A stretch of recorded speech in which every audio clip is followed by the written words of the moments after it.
வாழ்க வையகம், வாழ்க வையகம், வாழ்க வளமுடன். வாழ்க வையகம், வாழ்க வையகம், வாழ்க வளமுடன். குரு புகழ் வாழ்க, குருவே துணை. சாதிக்க பிறந்தவர்கள் நாம். சாதனைனா என்னங்க? சாதனைனா எல்லோராலும் சாதாரணமாக அடைய முடியாத, செய்ய முடியாத ஏதோ ஒரு குறிக்கோளை அடைவது, அதுவே சாதனை அப்படின்னு தான் நம்ம எல்லாருமே நினச்சிட்ருக்கோம் இல்லையா? உதாரணமாக இப்போ எவரெஸ்ட் சிகரத்தில் ஏறுறது, ஒரு ஆழமான கடலுக்கு அடி ஆழத்தை அடைவது, இப்படியெல்லாம் பண்ணால் தான் சாதனை அப்படிங்கிறது தான் நம்முடைய எண்ணம்.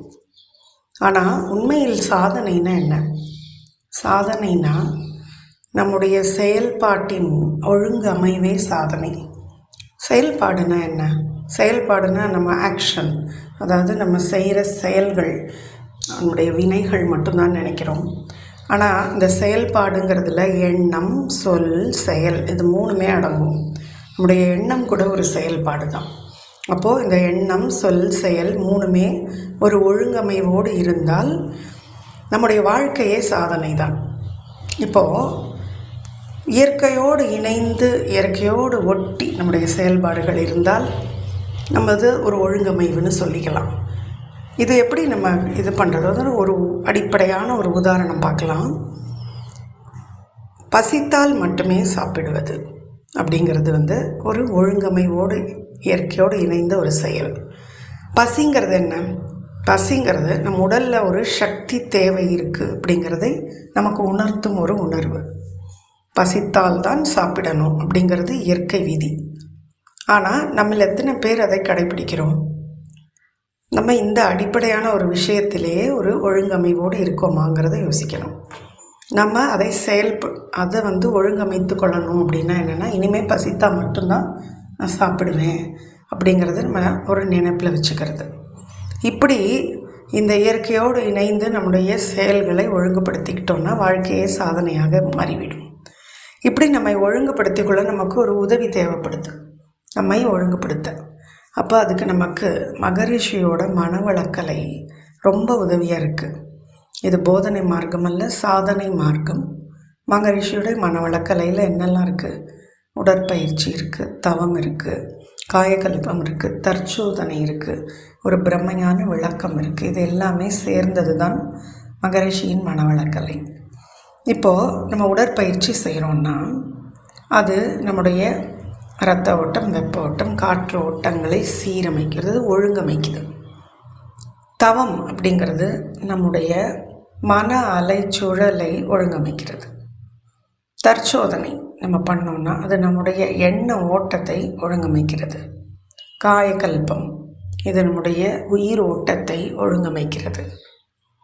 இப்போது பிரம்மஞான விளக்கம்ங்கிறது நம்மை இயற்கையோடு, அந்த இறைநிலையோடு இணைவதற்கான வழியை வகுக்கிறது.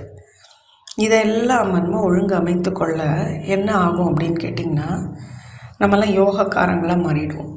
நம்முடைய உடல், உயிர், மனம் இது மூணும் ஒன்றாக இணைந்து செயல்பட ஆரம்பிக்கும்.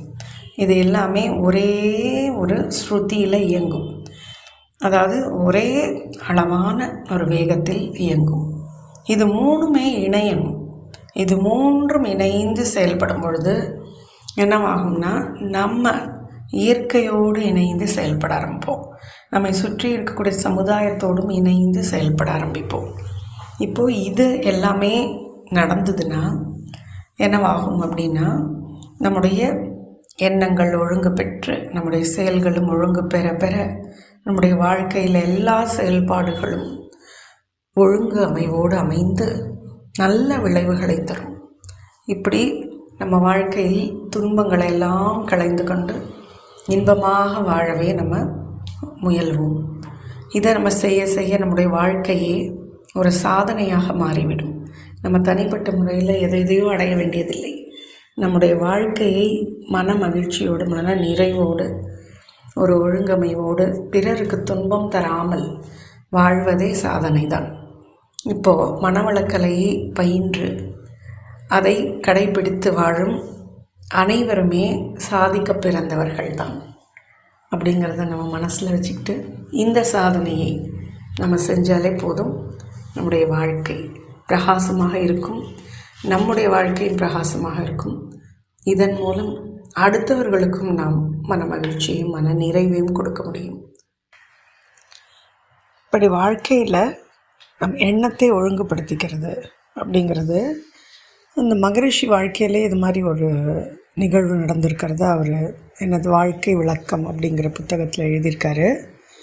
என்னென்னா அவர் வியாபாரம் பண்ணிகிட்டு இருக்கும்பொழுது நல்ல நிலைமையில் வியாபாரம் நடந்துகிட்டு இருந்தது. அப்புறம் திடீர்னு அது நொடிச்சு போயிடுச்சு. அப்போது இவருக்கு நிறைய கடன்கள் ஏற்பட்டுருச்சு. அப்போது இவர் என்ன பண்ணியிருக்காரு, இந்த கடன்கள்லேருந்து வெளியில் வரத்துக்காக ஒரு சங்கல்பம், அதாவது எண்ணத்துடைய வலிமை அவருக்கு தெரியும். அதனால் அவர் தன்னுடைய எண்ணத்தை ஒரு பலமாக ஒரு ஸ்ட்ராங்காக ஒரு எண்ணம் வச்சாராம். என்ன அப்படின்னா, என்னுடைய கடன்கள் எல்லாம் ஒரு இடத்துல தீர்ந்து போயிடணும் அப்படின்னு ஒரு நல்ல அந்த எண்ணத்தை தினமும் சொல்லிக்கிட்டே இருப்பாராம், அந்த ஒரு சங்கல்பம் மாதிரி. அப்போது அதே மாதிரி நடந்துதான். அந்த கடன் எல்லாம் அவருக்கு தீர்ந்து போச்சான். ஆனால் கூடவே சேர்ந்து சொத்துக்களும் போயிடுச்சான். அப்போ இவருக்கு கடனும் இல்லை சொத்தும் இல்லை, அவர் ஜீரோவில் வந்து நின்றுட்டார். அப்போ அவர் யோசித்தாராம், நம்மளுடைய எண்ணம் என்ன, என்னுடைய கடனெல்லாம் தீர்ந்து போடணும்னு நினச்சோமே ஒழிய நம்ம சொத்துக்கள் இருக்கணும்னு நினைக்கல இல்லையா. அப்போ இந்த எண்ணம் போடுவதில் ஒரு ஒழுங்கு வேணும் அப்படின்னு நினச்சாராம். அப்போ அதனால தான் நமக்காக ஒரு சங்கல்பம் உருவாக்கியிருக்காரு.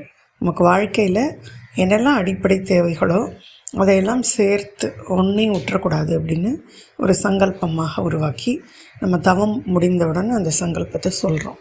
அருட்பேராற்றல் கருணையினால் உடல் நலம், நீளாயுள், நிறை செல்வம், உயர் புகழ், மெய்ஞானம் ஓங்கி வாழ்வோம் அப்படின்னு நம்ம சொல்கிறோம் இல்லையா. இப்போ பாருங்கள், எல்லாமே ஒரு எதையுமே விடாமல் ஒரு வாழ்க்கைக்கு என்னெல்லாம் தேவையோ ஒரு மகிழ்ச்சியான நிறைவான ஆனந்தமான வாழ்க்கைக்கு தேவையானதெல்லாம் அதில் சேர்த்துருக்காரு. முதல்ல உடல் நலம், அதுக்கப்புறம் நீள ஆயுள். முதல்ல எல்லாத்துக்கும் அடிப்படை உடல் நலம். உடல் நலமாக இல்லைன்னா எதுவும் செய்ய முடியாது. அதனால் உடல் நலம். நீள ஆயுள் நம்முடைய வாழ்க்கையுடைய நோக்கத்தை நிறைவேற்றுவதற்கு, அதாவது நம்ம எல்லா வேலையும் முடித்து ஞானம் பெற்று இந்த மனதை இறைநிலையோடு இணைக்கிறதுக்கு ஒரு நீண்ட ஆயுள் வேணும். அதனால் நீள ஆயுள். நிறை செல்வங்கிறாரு.